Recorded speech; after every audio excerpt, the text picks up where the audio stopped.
ओम नमो भगवते वासुदेवाय। भागवत पुराण तृतीय स्कंद 30वां अध्याय। देह गेह में आसक्त पुरुषों की अधोगति का वर्णन। कपिल देव जी कहते हैं, माता जी, जिस प्रकार वायु के द्वारा उड़ाया जाने वाला मेघ समूह उसके बल को नहीं जानता, उसी प्रकार यह जीव भी बलवान काल की प्रेरणा से भिन्न भिन्न अवस्थाओं में तथा योनियों में भ्रमण करता रहता है, किंतु उसके प्रबल पराक्रम को नहीं जानता। जीव सुख की अभिलाषा से जिस जिस वस्तुओं को बड़े कष्ट से प्राप्त करता है, उसी उसी को भगवान काल विनष्ट कर देता है। जिसके लिए उसे बड़ा शोक होता है, इसका कारण यही है कि यह मंदमती जीव अपने इस नाशवान शरीर तथा उसके संबंधियों के घर खेत और धन आदि को मोहवश नित्य मान लेता है। इस संसार में यह जीव जिस जिस योनि में जन्म लेता है, उसी उसी में आनंद मानने लगता है और उससे विरक्त नहीं होता। यह भगवान की माया से ऐसा मोहित हो रहा है कि कर्मवश नारकी योनियों में जन्म लेने पर भी वहाँ के विष्ठा आदि भोगों में ही सुख मानने के कारण उसे भी छोड़ना नहीं चाहता। यह मूर्ख अपने शरीर, स्त्री, पुत्र, गृह, पशुधन और बंधु बांधवों में अत्यंत आसक्त होकर उनके संबंध में नाना प्रकार के मनोरथ करता हुआ अपने को बड़ा भाग्यशाली समझता है। इनके पालन पोषण की चिंता से इसके संपूर्ण अंग जलते रहते हैं, तथापि दुर्वासनाओं से दूषित हृदय होने के कारण यह मूढ़ निरंतर इन्हीं के लिए तरह तरह के पाप करता रहता है। कुलटा स्त्रियों के द्वारा एकांत में संभोग आदि के समय प्रदर्शित किए हुए कपटपूर्ण प्रेम में तथा बालकों की मीठी मीठी बातों में मन और इंद्रियों के फंस जाने से गृहस्थ पुरुष घर के दुख प्रधान कपटपूर्ण कर्मों में लिप्त हो जाता है।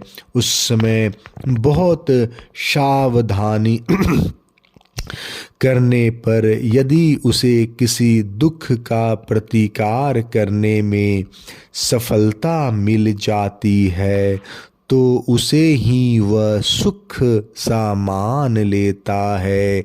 जहाँ तहाँ से भयंकर हिंसा वृत्ति के द्वारा धन संचय कर यह ऐसे लोगों का पोषण करता है जिनके पोषण से नरक में जाता है। स्वयं तो उनके खाने पीने से बचे हुए अन्न को ही खाकर रहता है। बार बार प्रयत्न करने पर भी जब इसकी कोई जीविका नहीं चलती, तब यह लोभ बस अधीर हो जाने से दूसरों के धन की इच्छा करने लगता है। जब मंद भाग्य के कारण इसका कोई प्रयत्न नहीं चलता और यह मंद बुद्धि धनहीन होकर कुटुंब के भरण पोषण में असमर्थ हो जाता है, तब अत्यंत दीन और चिंतातुर होकर लंबी लंबी सांसें छोड़ने लगता है। इसे अपने पालन पोषण में असमर्थ देखकर वे स्त्री पुत्रादि इसका पहले के समान आदर नहीं करते। जैसे कृपण किसान बूढ़े बैल की उपेक्षा कर देते हैं, फिर भी इसे वैराग्य नहीं होता। जिन्हें उसने स्वयं पाला था वही अब उसका पालन करते हैं। वृद्धावस्था के कारण इसका रूप बिगड़ जाता है, शरीर रोगी हो जाता है, अग्नि मंद पड़ जाती है, भोजन और पुरुषार्थ दोनों ही कम हो जाते हैं। वह मरणोन्मुख होकर घर में पड़ा रहता है और कुत्ते की भांति स्त्री पुत्रादि के अपमान पूर्वक दिए हुए टुकड़े खाकर जीवन निर्वाह करता है। मृत्यु के समय निकट आने पर वायु के उत्क्रमण से इसकी पुतलियां चढ़ जाती है। श्वास प्रवास की नलिकाएं कफ से रुक जाती है।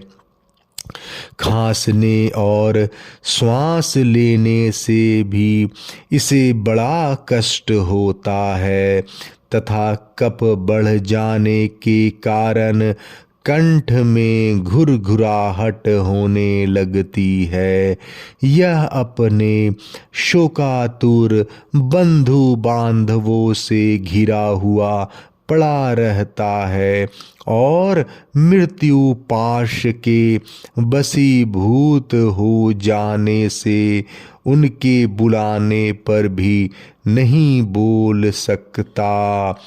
इस प्रकार जो मूढ़ पुरुष इंद्रियों को न जीत कर निरंतर कुटुंब पोषण में ही लगा रहता है, वह रोते हुए स्वजनों के बीच अत्यंत वेदना से अचेत होकर मृत्यु को प्राप्त होता है। इस अवसर पर उसे लेने के लिए अत्यंत अति भयंकर और रोष युक्त नेत्रों वाले जो यमदूत आते हैं, उन्हें देखकर वह भय के कारण मल मूत्र कर देता है।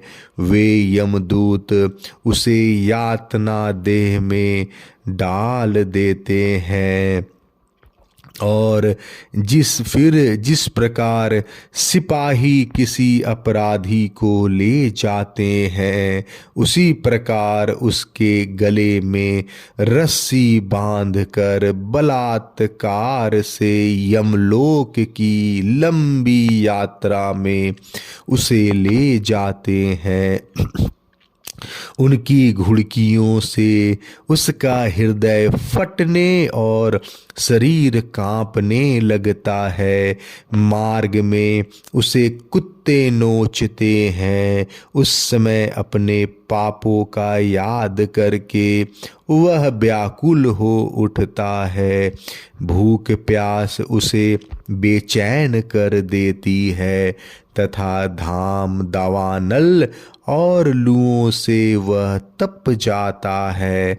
ऐसी अवस्था में जल और विश्राम स्थान से रहित उस तप्त बालुकामय मार्ग में जब उसे एक पग आगे बढ़ाने की भी शक्ति नहीं रहती, यमदूत उसकी पीठ पर कोड़े बरसाते हैं, तब बड़े कष्ट से उसे चलना ही पड़ता है।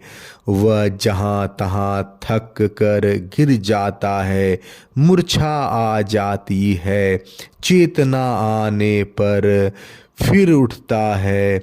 इस प्रकार अति दुखमय अंधेरे मार्ग से अत्यंत क्रूर यमदूत उसे शीघ्रता से यमपुरी को ले जाते हैं।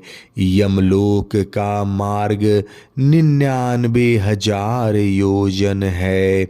इतने लंबे मार्ग को 2 ही 3 मुहूर्त में तय करके वह नरक में तरह तरह की यातनाएं भोगता है।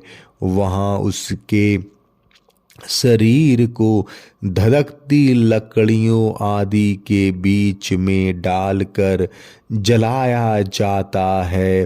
कहीं स्वयं और दूसरों के द्वारा काट काट कर उसे अपना ही मांस खिलाया जाता है। यमपुरी के कुत्तों अथवा गिद्धों द्वारा जीते जी उसके आंतें खींची जाती है। सांप, बिच्छू और डांस आदि डसने वाले तथा डंक मारने वाले जीवों से शरीर को पीड़ा पहुंचाई जाती है। शरीर को काट कर टुकड़े टुकड़े किए जाते हैं। उसे हाथियों से चिरवाया जाता है, पर्वत शिखरों से गिराया जाता है अथवा जल या गड्ढे में डालकर बंद कर दिया जाता है।